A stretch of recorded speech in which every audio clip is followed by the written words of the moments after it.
ಒಂದ್ಸರಿ ಆದರೂ ವಿಸಿಟ್ ಕೊಡಿ ಕೆಂಪೇಗೌಡ ಟರ್ಮಿನಲ್ 2 ನೋಡಿ. ಹೈ ಸೆಕ್ಯೂರಿಟಿ ಇದೆ ಅಲ್ಲಿ, ಯಾವ ಆನ್ ಟೈಮ್ ಇದೆ.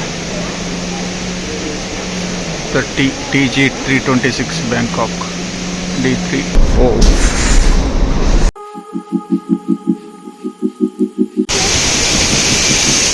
Must visit Kempegowda terminal 2. ಸಿಕ್ಕಾಪಟ್ಟೆ ಚೆನ್ನಾಗಿ ಮಾಡಿದ್ದಾರೆ.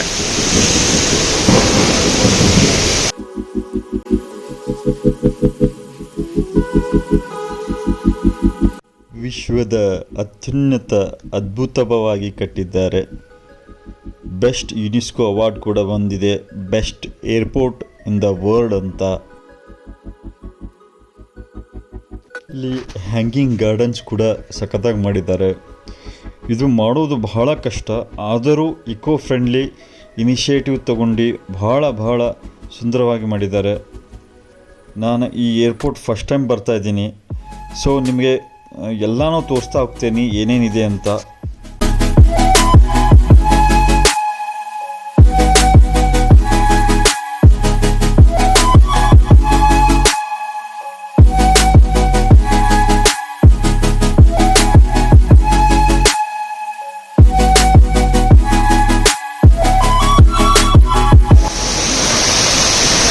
ನೋಡಿ, ನೋಡ್ಬೋದು ಇಲ್ಲಿ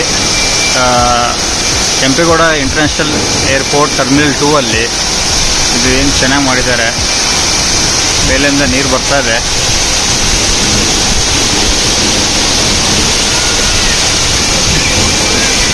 ಸಿಕ್ಕಾಪಟ್ಟೆ ಚೆನ್ನಾಗಿ ಮಾಡಿದ್ದಾರೆ.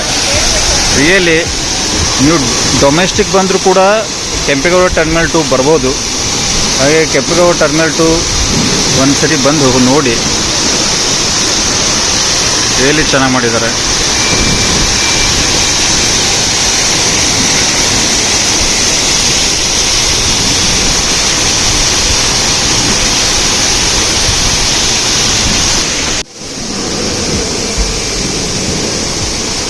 ನೋಡಿ, ಹೈ ಸೆಕ್ಯೂರಿಟಿ ಇದೆ ಇಲ್ಲಿ, ಯಾವುದೇ ಥರ ಏನೂ ಮಾಡೋಕ್ಕಾಗೋದಿಲ್ಲ, ಅಷ್ಟೊಂದು ಹೈ ಸೆಕ್ಯೂರಿಟಿ ಇದೆ.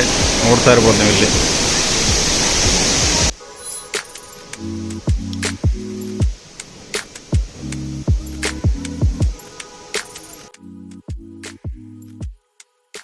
ಆದರೆ ನಮ್ಮ ಬೆಂಗಳೂರನ್ನು ನಾವು ಗಾರ್ಡನ್ ಸಿಟಿ ಅಂತ ಕರಿತಾ ಇದ್ವಿ. ಆದರೆ ಗಾರ್ಡನ್ ಸಿಟಿ ಅನ್ನೋದು ಇತ್ತೀಚಿನ ದಿನಗಳಲ್ಲಿ ಬಹಳ ಕಡಿಮೆ ಆಗ್ತಾ ಇದೆ. ಜಾಸ್ತಿ ಪಾಪ್ಯುಲೇಷನ್ ಆಗಿ ಅದರಿಂದ ನಮ್ಮ ಗಾರ್ಡನ್ ಸಿಟಿ ಅನ್ನೋದು ಹೋಗ್ತಾ ಇದೆ. ಆದರೆ ಗಾರ್ಡನ್ ಸಿಟಿ ಅನ್ನೋ ಮರುಕಳಿಸುವ ರೀತಿಯಲ್ಲಿ ಇಡೀ ಏರ್ಪೋರ್ಟನ್ನು ಗಾರ್ಡನ್ ಥೀಮ್ ಥರ ಸಖತ್ತಾಗಿ ಮಾಡಿದ್ದಾರೆ.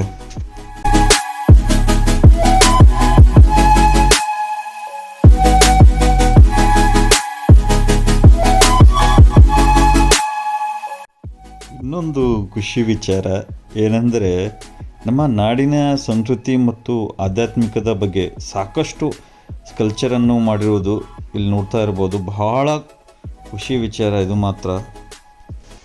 ನೋಡಿ, ಇಲ್ಲೊಂದು ಮಧುಚಂದ್ರಿಕಾ ಅಂತ ಅದ್ಭುತವಾಗಿ ಜಾಗ ಕ್ರಿಯೇಟ್ ಮಾಡಿದ್ದಾರೆ ಇಲ್ಲಿ. ಇದು ಹಂಪಿ ಮತ್ತು ವಿಜಯಪುರ ಟಾಂಬ್ಸಿಂದ ಇನ್ಸ್ಪೈರ್ಡ್ ಆಗಿ ಮಾಡಿರುವುದು. ಇದು ಇದೇ ಥರ ಸಾಕಷ್ಟು ಕಲ್ಚರ್ ಥೀಮ್ಗಳು ಮಾಡಿದ್ದಾರೆ ಇಲ್ಲಿ.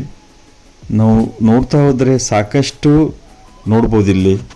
ಮೊದಲಿಗೆ ನಾ ಏರ್ಪೋರ್ಟಲ್ಲಿ ಆರ್ಟಿಫಿಷಿಯಲ್ ಫ್ಲವರ್ ಹಾಕಿದ್ದಾರೆ ಅಂದ್ಕೊಂಡಿದ್ದೆ, ಬಟ್ ಏರ್ಪೋರ್ಟಲ್ಲಿ ಎಲ್ಲ ಫ್ಲವರ್ಗಳು ರಿಯಲ್ಲೇ, ಯಾವುದೂ ಆರ್ಟಿಫಿಷಿಯಲ್ ಅಲ್ಲ.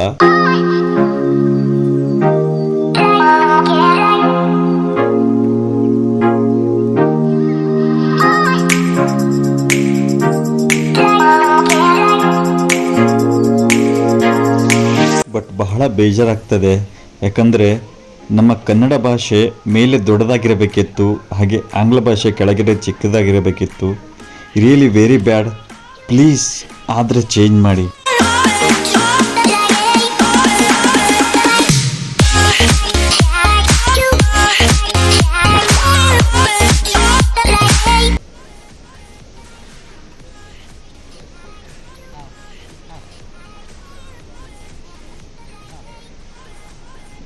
ಯಾರು ಎಣ್ಣೆ ಪ್ರಿಯರಿದ್ದಾರೆ ಅವ್ರಿಗೆ ಮಾತ್ರ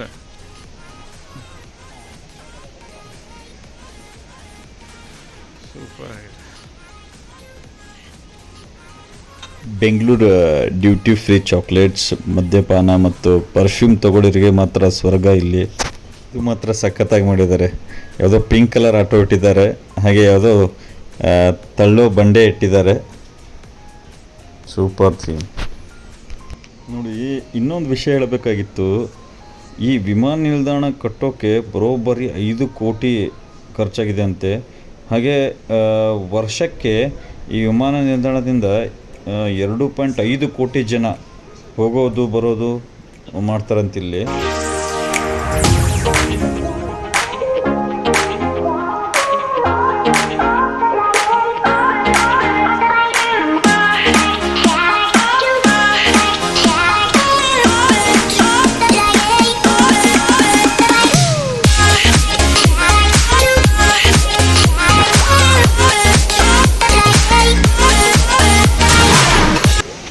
ಫ್ಲೋರಿಂಗ್ ನೋಡಿ ಸಿಕ್ಕಾಪಟ್ಟಿ ಸಖತ್ತಾಗಿ ಮಾಡಿದ್ದಾರೆ.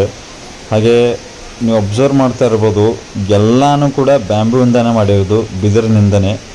ಈವನ್ ರೆಸ್ಟೋರೆಂಟ್ ಕೂಡ ಬಿದಿರಿಂದನೇ ಮಾಡಿದ್ದಾರೆ. ಎಲ್ಲ ರೆಸ್ಟೋರೆಂಟ್ ಕುತ್ಕೊಳ್ಳೋಕ್ಕೆ ಸೂಪರಾಗಿದೆ ಮಾತ್ರ. ನೋಡ್ತಾ ಇರ್ಬೋದು ನೀವು ಇಲ್ಲಿ.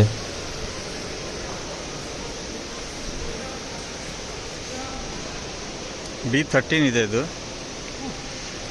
Gate C1 C6 D1 D13 ವರೆಗಿದೆ.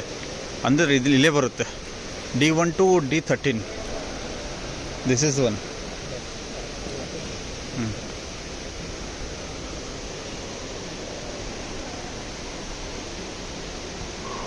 ಇದು ನೋಡಿ ಏರ್ ಕಂಡೀಷ್ನರು. ಇದರ ಸ್ಪೆಷಾಲಿಟಿ ಏನಂದರೆ ಎಲ್ಲನೂ ಕೂಡ ಏರ್ಪೋರ್ಟಲ್ಲಿ ಬಳಕೆ ಮಾಡುವಂಥದ್ದು ಪ್ರತಿಯೊಂದು ಬ್ಯಾಂಬೂನಿಂದ ಮಾಡಿರೋದು, ಬಿದಿರಿನಿಂದ ಮಾಡಿರೋದು. ಎಲ್ಲ ಕಡೆ ಬಿದಿರು ಉಪಯೋಗಿಸಿ ಮಾಡಿದ್ದಾರೆ. ಅಂದರೆ ಬ್ಯಾಂಬೂ ಏರ್ಪೋರ್ಟ್ ಅಂತ ಕರಿಬಹುದು, ಅಷ್ಟು ಇಕೋ ಫ್ರೆಂಡ್ಲಿಯಾಗಿ ಮಾಡಿದ್ದಾರೆ ಇಲ್ಲಿ.